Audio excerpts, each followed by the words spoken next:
Listen to the wind in the junipers and the tales of the shifting, whispering sands. I'm Mike Pickett. I want to relieve some of your stress today, but first a little history. In the early 1970s, after Nixon took the U.S. dollar off the gold standard, many observant citizens, including myself, were disturbed about that. Dollar bills at the time were called silver certificates. That was printed on these paper dollars, indicating that they could be exchanged for silver at any time. When we tried to exchange paper dollars for silver at the bank as promised on the bills, the bank tellers would just look at us with a puzzled look. They did not have silver dollars in stock to be provided in exchange for the paper dollars, but they sure would take them for deposit in exchange for fiat ones. When these silver certificates were deposited, they disappeared, never to be seen again. Nobody knew what to do about it, so for lack of a material way to protest, many citizens protested by refusing to file their income tax. The government scrambled to punish such insolence, and some people went to jail. Within a few years, the government was able to stop such protests for the most part, and people fell in line rather than fight the IRS code. But that didn't cure the attitudes of a large portion of the free Americans who recognized a major infringement on their God-given rights by manipulation of the money. Public suspicion grew, but tolerance continued in view of the fact that they could see no alternative but to cooperate with the IRS code, whether constitutional or not. The Internet found its beginning in the early 1960s, but it was so new at the time that it was only used by the government. It wasn't until the introduction of the personal computer that it became useful to the public. The first attempt to use digital currency actually occurred with a paper written by David Chaum in 1983. He later put the asset into circulation in 1989 with the creation of a company, calling the token DigiCash. There were a number of buyers of DigiCash, but the general public didn't catch on to it. They preferred to use their credit cards, which were traditional and more convenient. Tradition is hard to break. Chaum finally gave up, and DigiCash went bankrupt.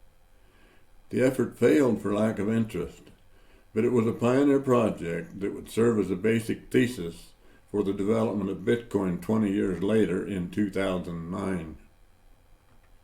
This time, citizens of many countries around the world were experiencing a devaluation of their fiat currencies to the point of desperation. The introduction of Bitcoin to them became very appealing. It was not long before they learned to exchange their fiat money for this new digital property as a store of wealth and a savings account that was permanently stored on the Internet and was immune to inflation. The United States would be last to catch on. They were too comfortable with traditional methods, but in the new 21st century, they could see that their prominence was dwindling, and it was getting harder to make ends meet without the use of credit.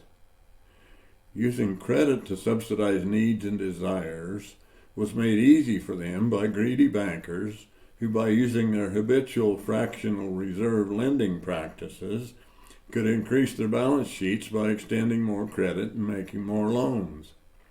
Interest rates dropped, and credit became more available to the government and to citizens in all walks of life. The Federal Reserve accommodated the demands of banks and the government by injecting more fiat dollars into circulation. The dollars were created by increasing the debt of the government to be paid by future taxation and by the banks with interest to be collected on loans and credit cards. When inflation began to outrun the GDP at a rapid rate in the United States, the Federal Reserve began trying to rein it in by increasing interest rates in order to keep the public confidence and control of their money. People became suspicious. They could see what was really happening by a simple trip to the grocery store and the increase in rents and mortgages, making ends meet for average citizens increasingly more difficult. I can talk all day about history, but it's not my intention to scare you or to bore you today with all the details of what has caused current conditions in the money world.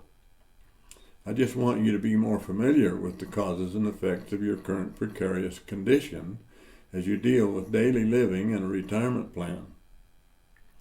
There's really a bright and glowing light at the end of this gloomy tunnel that can take care of you through it all. Babylon will fall. I don't want you to fall with it. As I speak to you today, Bitcoin has grown in dollar value to over $61,000 per coin. The supply is dwindling as the newly authorized exchange-traded funds are supplying their clients with this digital property on demand. They have recognized that it is an inflation-proof digital asset that is tradable across the street and around the world without the assistance of banks or the deterrence of government regulation. By approving the ETFs, government has admitted that Bitcoin is property, not money. Realizing that Bitcoin is not going away and that it is in fact not money, but an asset that is destined to increase enormously in value, the ETF exchangers do it to make a lot of money for themselves and their clients. By the way, the recognition of Bitcoin by everyone, including the government, gives you a tax advantage because it cannot be taxed as income, but as a capital gain or loss when bought or sold for dollars. I don't do this to make a lot of money. I do it because with my experience in science, finance, and international consulting, I feel a responsibility to warn my neighbors and help them to be prepared to navigate the treacherous shoals that lie ahead. Unlike some advocates you listen to, I don't have a lot of Bitcoin, but what I do have is giving me more assurance for my welfare in the future. Like Greg Foss and others have said, you will only need 1/10 of a Bitcoin to get through the Great Reset that is scheduled to begin in July 2024. The dollar price of Bitcoin doesn't matter. What matters is that you have some.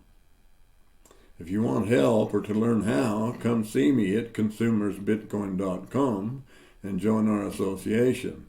I'll be happy to help you. I'm Mike Pickett. Stay righteous, buy some Bitcoin at any price, and sleep well tonight knowing that your savings are in your own custody. Listen to the wind in the junipers and the tales of the shifting, whispering sands. Wild horses on the run into the setting sun and the smell of the leather in his hand.